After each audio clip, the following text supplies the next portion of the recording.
Hello, I'm Billie Manning. My Twitter handle is @Billie_poet, Billie with an IE. We're at Seren Festival in Cardiff. We've just been reading as part of the launch of Magma's Solitide issue. I read 4 poems, 2 of which have been published recently. One was in Magma, really excitingly, and the other one was in Bath Mag. The one I read from Magma, it's a Solitude issue, and the one I read was I used to have a recurring dream about big cats eating me, and in the dream the thing was that no one believed me that it was happening, so it was a very lonely dream, which was how I sort of crowbarred my way into the Solitude theme a bit.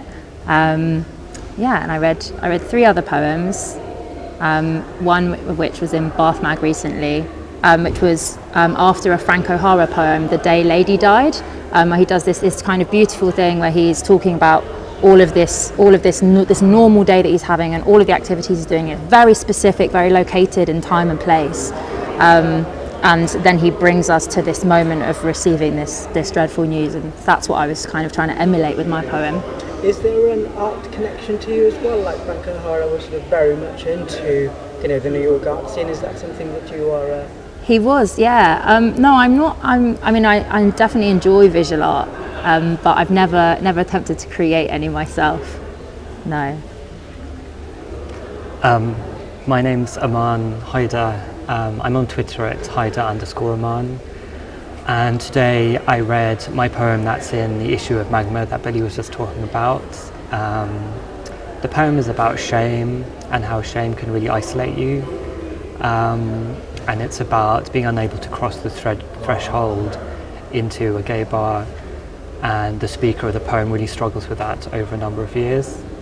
And I see the poem as part of a new collection that I'm trying to put together at the moment, which is in 2 parts. And so the first part of the collection is about family and family history, and the narrative sort of that moves through the first part is about coming out. And then the second part of the collection it sort of moves into a more public space and thinks about what it is to come out as a minority in the gay community in the West, which is often very white. And it just thinks about the relation between generations of gay men and the relationship between race and sexuality, which is something I'm really interested in. So yeah, I read 4 poems from that future collection today as well.